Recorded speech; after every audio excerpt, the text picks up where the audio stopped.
Halo semuanya, selamat datang kembali di channel saya dalam video belajar gitar. Nah, kali ini kita akan belajar mengenai barré chord atau chord balok. Biasanya orang menyebutnya dengan istilah seperti itu.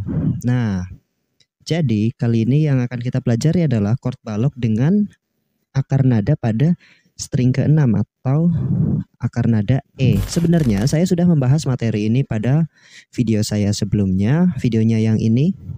Namun saya rasa itu hanya pengertian singkatnya saja, belum secara mendetail. Jadi kali ini saya mencoba untuk membuat video yang lebih detail lagi agar lebih mudah untuk kita dalam mempelajari chord balok tersebut. Seperti itu. Yang pertama yang harus kita ketahui adalah string ke-6 itu bernada E. Nah, jadi yang harus kita lakukan adalah menghafalkan tiap-tiap nada pada string ke-6 di gitar kita. Contohnya, string ke-6 fret pertama yaitu bernada F, ya kan? Kemudian apabila di fret ketiga bernada G, kemudian apabila di fret kelima bernada A. Kurang lebih seperti itu. Nah, jadi kita akan belajar barré chord dengan string ke-6 dengan akar nada pada string ke-6. Nah, ada 4 basic chord balok yang bisa kita pelajari pada video kali ini. Yang pertama yaitu saya berikan contoh yaitu mayor, chord balok mayor.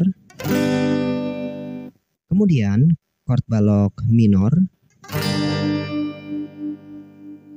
Kemudian mayor 7. Dan yang terakhir minor 7.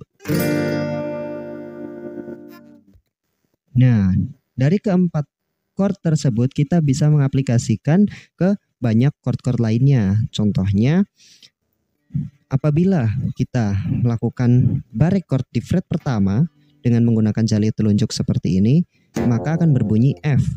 F mayor, F minor, kemudian F mayor 7, dan juga minor 7. Nah, bagaimana sih cara mengingatnya untuk keempat chord tersebut? Yang pertama yaitu mayor terlebih dahulu. Saya di sini menggunakan chord G sebagai contoh. Tapi tidak perlu diperhatikan chordnya, yang penting perhatikan terlebih dahulu saja untuk bentuk dari chordnya. Untuk nanti untuk G, A, B, atau F crash itu nanti kalian pasti akan bisa apabila kalian mengerti konsep dasarnya seperti itu. Jadi chord apapun yang menjadi contoh tidak jadi masalah. Nah, pertama mayor itu bentuknya seperti ini. Nah, seperti chord E mayor, namun jari telunjuk kita memegang keseluruhan string pada fret-fret tertentu sebagai blok di ini di fretboard kita seperti itu. Nah, jadi seperti ini untuk mayor. Seperti E mayor tapi dimajukan saja, terus kemudian di bagian belakangnya ada jari telunjuk yang memblok semua stringnya dari string pertama ke string ke-6. Nah, kemudian untuk minor kita cukup kurangi jari telunjuk kita. Kita angkat jari telunjuk kita dengan posisi yang sama. Nah, ini sudah membentuk chord minor. Di sini sebagai contoh yaitu G minor. Kemudian untuk mayor 7 yang diangkat yaitu jari ininya, jari kelingkingnya. Nah, jadi bentuknya seperti ini. Nah, seperti itu. Itu menjadi G mayor 7.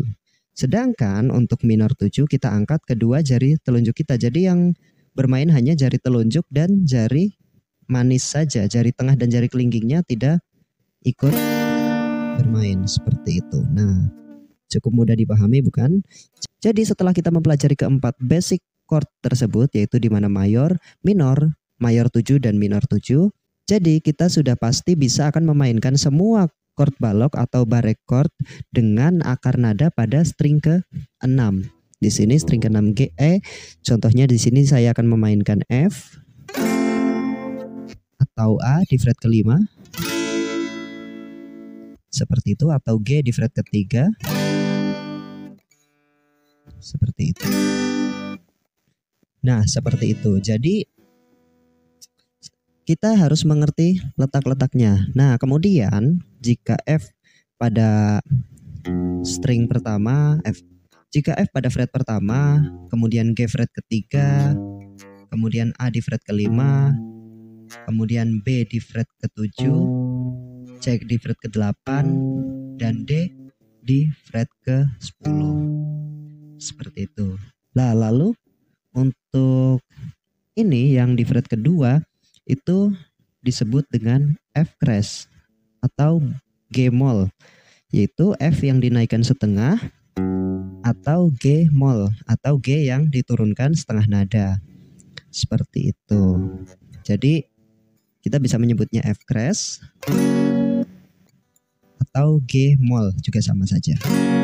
Kemudian setelah G juga sama, kemudian ada G crash. Kemudian setelah itu A, kemudian bisa disebut bass atau bemol atau A crash, tapi orang-orang lebih banyak menyebutnya bemol.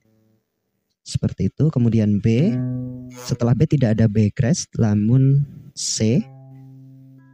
Nah, setelah itu C crash, D crash, dan di fret ke-12 kita ketemu di nada E, atau sama dengan string yang tidak ditekan pada fret manapun. Seperti itu. Nah, itu dia untuk video kali ini. Semoga bisa membantu dan semoga cukup bisa dipahami. Saya Vicky Bastian, sampai jumpa di video berikutnya dan sampai jumpa.